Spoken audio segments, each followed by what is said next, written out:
کتاب محصول عقل و ذکاوت مردم صاحب تمدن عامل اساسی حفظ فرهنگ ملی و یکی از مهمترین واسطه‌های معرفت نو کردن اهل جامعه میباشد. ادامه یافتن آزمون جمهوری فروغ صبحی دانای کتاب است و در همین زمینه اعلام گشتن سال 2025 از جانب رئیس ولایت سال فرهنگ کتابخوانی باعث آن گردیده است که ساکنان به خصوص خوانندگان مؤسسه‌های تعلیمی شهر و ناحیه‌های ولایت از پیشتر دیده رو به مطالعه کتاب آورند. در ناحیه یاون در نزد هر یک مؤسسه تعلیمی محفل دوستداران کتاب براه مانده شده است. گزارش همکاران ما در این خصوص.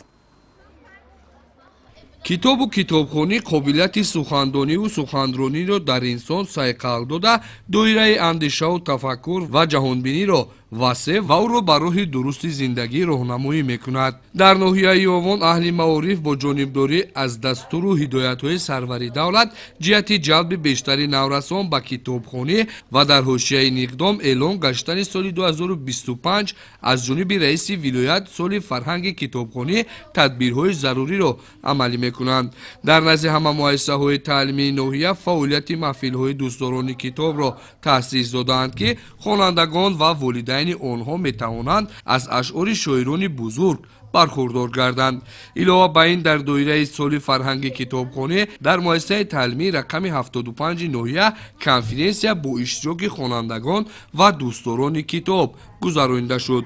ضمن کنفرانسیا رهبریت ناحیه اوید به تقویت بخشیدن اقدام رئیس ولایت ختلان اعلان نمودن سال 2025 سال فرهنگ کتابخوانی اندیشه‌رانی نمود. گفته شد که کتاب گنج به‌بها مخزن علم و دانش، پند و حکمت و راهنما و همنشین بهترین است. هر نفری که کتابخوانی را پیشه میکند از او در آینده حتما شخص نگنام و فرهنگ دوست و با مدنیت به وی میرسد. توسط کتاب ما تاریخ گذشته، حیات امروزه و آینده درخشان خلق و ملت خود را می‌آموزیم. محض کتاب است که به ما رسم و آیین و عنعنات نیک ملی امان را بازگو کرده امکان می‌دهد که سطح دانش خود را پیوسته مکمل گردانیم.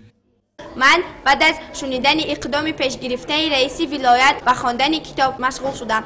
من هر روز با والدینم به کتابخانه مؤسسه آمده کتاب گرفته مطالعه می نمایم و من در مدت کوتاه یعنی از تعطیل زمستانه تا به این روز از کتاب‌های نوشته استاد میرزا ترسونزاده با خبر شدم و همچنین داستان جان شیرین او را به پرگی از خود نمودم. در حقیقت هم کتاب دوستی به آزار و به زبان انسانیت است.